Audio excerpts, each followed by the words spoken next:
Hello guys, I am Raveena Gill.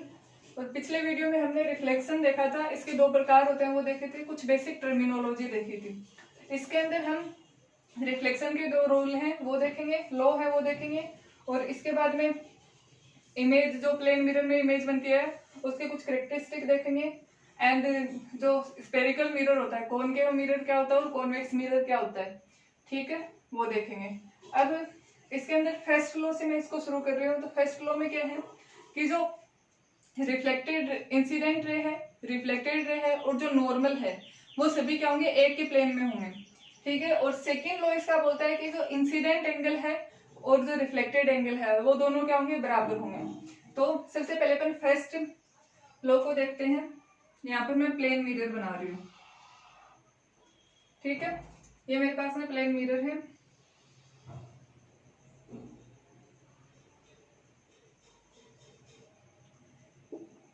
ठीक है, इसके अंदर ये इंसिडेंट रे आ रही है, ठीक है। और ये इंसिडेंट रे रिफ्लेक्ट होकर इधर वाले साइड में जा रही है, ये रिफ्लेक्टेड रे है। इसके बीच में मैं नॉर्मल बना रही हूँ, ये होगी अपनी नॉर्मल। अब मैं इसको नाम दूंगी।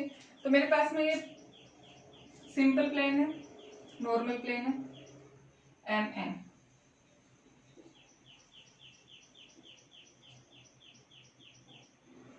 और ये जो रे है ए ओ, ए और रे क्या है, इंसिडेंट रे है।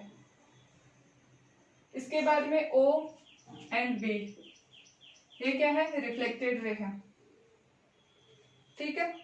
एंड इसके बाद में ये जो अपने पास में एक्स ओ, ये क्या है, नॉर्मल है। जो इंसिडेंट रे है वो सिंपल ये मिरर से टच होती है और ये इधर चली जाती है, तो ये रिफ्लेक्टेड रे है। इसके बाद में अपने बाद में इसको नाम दे देंगे, ये क्या है, इंसिडेंट रे।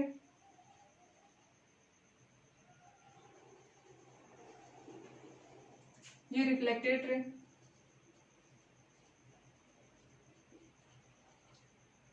ये प्लेन मिरर है।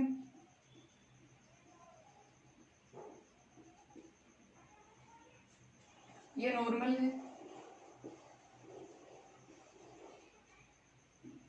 अब इंसिडेंट एंगल होता क्या है, सबसे पहले इंसिडेंट एंगल देखेंगे। तो इंसिडेंट एंगल, जो एंगल इंसिडेंट रे नॉर्मल के साथ में जो एंगल बनाती है वो होता है incident angle, means that's one. ये क्या है, एंगल आई मींस इंसिडेंट एंगल है। और जो रिफ्लेक्टेड रे नॉर्मल के साथ में जो एंगल बनाती है वो होता है रिफ्लेक्टेड एंगल। ये क्या है, रिफ्लेक्टेड एंगल। इसको मैं नाम दे के लिखना चाहूँ तो ये एंगल ऑफ इंसिडेंस,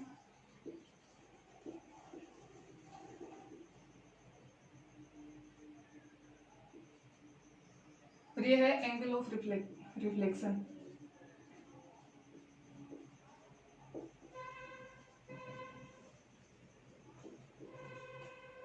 ठीक है।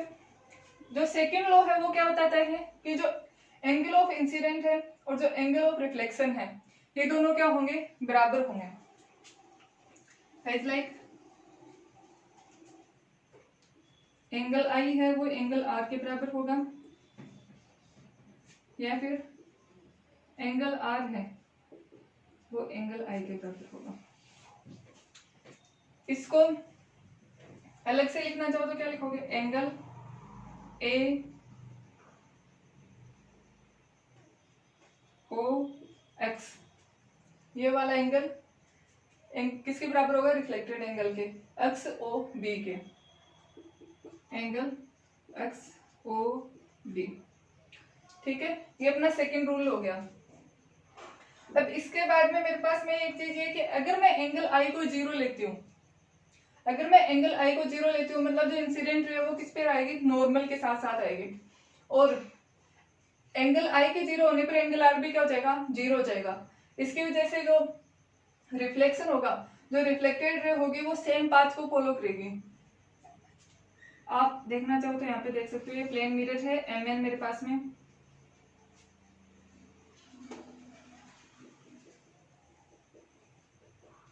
इस पर मैंने ये एक्स और ओ नॉर्मल लिया है।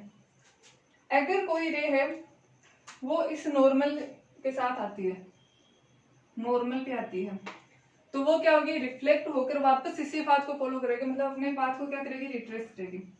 ठीक है, तो ये सब हो गया। ये अगर आप लिखना चाहो तो ये लिख सकते हो अपनी नोटबुक में, ये नोट्स बनाने के लिए लिखा हुआ मैंने। ये फर्स्ट लॉ है, ये सेकेंड लॉ है, ये वाला कॉन्सेप्ट लिखा हुआ है। और यहाँ पर बताया हुआ है कि जो ये लॉ है दोनों, वो सभी रिफ्लेक्टिंग सरफेस के लिए क्या होते हैं, एप्लीकेबल होते हैं। जो अपन स्फेरिकल मिरर पढ़ेंगे उनके लिए भी ये दोनों क्या होते हैं, एप्लीकेबल होते हैं। अगर आप एक बार स्क्रीनशॉट लेना चाहो तो ले सकते हैं। इसके बाद में मैं पढ़ाऊंगी आपको characteristic of image form by plane mirror. इस प्लेन मिरर में जो कैरेक्टरिस्टिक बनती है, ये वैसे मैं आपको नॉर्मली बता सकती हूँ, बट मैं चाहती हूँ कि वर्चुअल इमेज क्या होती है और डायरेक्ट इमेज क्या होती है, ये इमेज की जो टर्मिनोलॉजी है वो मैं आपको एक बार बता दूं।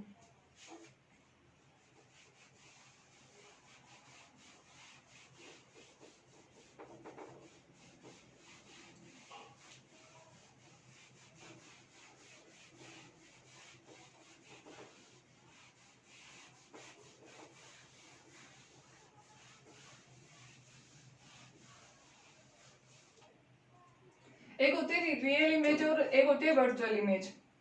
तो रियल इमेज क्या होती है,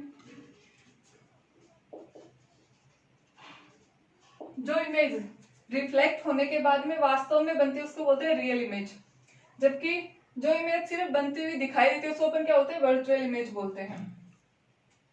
एज लाइक ये मेरे पास में कोई भी मिरर है, वैसे आप आगे पढ़ोगे ये चीज, बट मैं एक बार बता देती हूँ आपको। तो मान लेते हैं ये कोई रेज आ रही है, ये इसके पैरेलल है, ये दोनों रे हैं, ये आके किसी पॉइंट पर क्या होंगी, टच होंगे। मान लो इस पॉइंट पे टच हो रही है, ये जितने भी पॉइंट इस पे आके टच हो रही है, तो यहाँ पर जो इमेज बन रही है वो क्या बन रही है, रियलिटी में बन रही है, इसलिए इसको बोलेंगे रियल इमेज। जबकि कुछ केसेस में ऐसा होता है कि ये इधर रिफ्लेक्ट हो गई, इधर रिफ्लेक्ट हो गई, तो इमेज बन नहीं पाती है, जो हम ज्यादातर देखेंगे कॉन्वेक्स मिरर के अंदर। ठीक है, जब मैं वो पढ़ाऊंगी तो आपको बताऊंगी रियल इमेज और वर्चुअल इमेज में क्या डिफरेंस होता है। फिर होती है इरेक्ट इमेज। इरेक्ट इमेज होती क्या है, जो इमेज ऊपर की साइड में बनती है। एज लाइक कोई भी मिरर हम लेंगे तो उसमें प्रिंसिपल एक्सिस होगी, इस प्रिंसिपल एक्सिस के ऊपर जो इमेज बनेगी उसको अपन बोलेंगे इरेक्ट, और इसके नीचे जो इमेज बनेगी उसको अपन बोलते हैं invertible image, as like that, इस तरह का कोई नाम।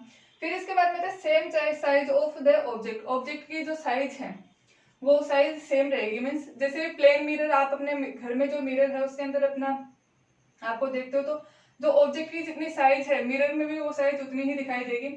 इसके बाद में आता है कि जो ऑब्जेक्ट है जितनी दूरी पर रखा हुआ है उतनी ही दूरी पर प्लेन के जो मिरर है उसके पीछे दिखाई देते हैं।